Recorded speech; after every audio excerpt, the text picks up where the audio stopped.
Welcome to A1 media. రాష్ట్ర వ్యాప్తంగా YSR Congress party 15వ ఆవిర్భావ దినోత్సవాన్ని ఘనంగా నిర్వహించారు. యువత పోరు పేరుతో అన్ని జిల్లా కేంద్రాల్లో విద్యార్థులు, తల్లిదండ్రులు, వైఎస్ఆర్ కాంగ్రెస్ నాయకులు, కార్యకర్తలు, అభిమానులు వేలాదిగా పాల్గొన్నారు.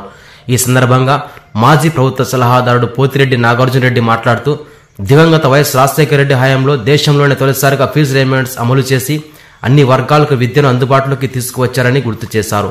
సీఎం జగన్మోహన్ రెడ్డి కూడా గత 5 ఏళ్లుగా ఈ పథకాన్ని నిరంతరంగా కొనసాగిస్తూ అమ్మఒడి వంటి కీలక విద్యా పథకాలను అమలు చేశారని తెలిపారు. అయితే ప్రస్తుత కూటమి ప్రభుత్వం ఎన్నికల ముందు ఇచ్చిన సూపర్ 6 హామీలు నెరవేర్చలేదని ఆరోపించారు. ఫీజు రియంబర్స్మెంట్స్ నిలిపివేయడం, నిరుద్యోగ వృత్తి 3000 ఇవ్వకపోవడం, కొత్త ఉద్యోగ అవకాశాలు లేకపోవడం వంటి సమస్యలతో ప్రజలు తీవ్ర నిరాశ చెందుతున్నారని ఆయన అన్నారు.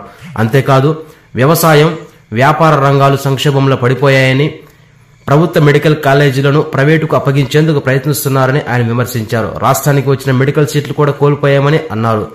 ప్రస్తుత పరిస్థితులను గమనిస్తున్న ప్రజలు తగిన సమయంలో సరైన తీర్పు చెబుతారని, రాబోయే ఎన్నికల్లో జగన్మోహన్ రెడ్డి మళ్లీ ముఖ్యమంత్రిగా బాధ్యతలు చేపట్టాల్సిందేనని ప్రజల అభిప్రాయం వ్యక్తమవుతుందని పోతిరెడ్డి నాగార్జునరెడ్డి స్పష్టం చేశారు. జగన్మోహన్ రెడ్డి గారు 5 ఏళ్లలో మరి అదే కాకుండా చిన్నపిల్లలకు తల్లికి అమ్మఒడి, మరి అదే విధంగా ఫీజు రింబర్స్మెంట్, విద్యా రంగంలో విప్లవాత్మకమైన మార్పులు తీసుకొచ్చేసి సామాన్య ప్రజలు కూడా బాగా చదువుకునేదానికి కూడా అవకాశం కల్పించారు. మరి అదే విధంగా యువతకు ఉద్యోగ అవకాశాలు కల్పించారు. మరి కూటమి ప్రభుత్వం అధికారంలోకి రాకముందు సూపర్ 6 పథకాలని పెట్టి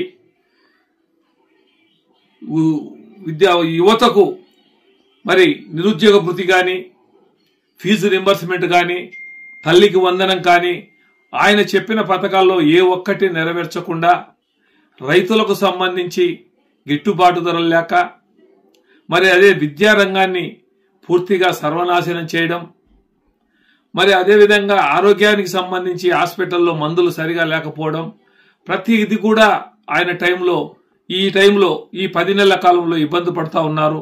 మరి అదేవిధంగా మనకు వ్యాపార రంగాలైతేనేమి, మరి అన్ని రంగాల్లో కూడా కుదేలైపోయింది ఈ రాష్ట్రం. ఈ పొద్దు సామాన్య ప్రజలు కూడా జగనన్న ముఖ్యమంత్రి అయింటే బాగుండు అని చెప్పేసి ఈరోజు బాధపడతా ఉన్నారు.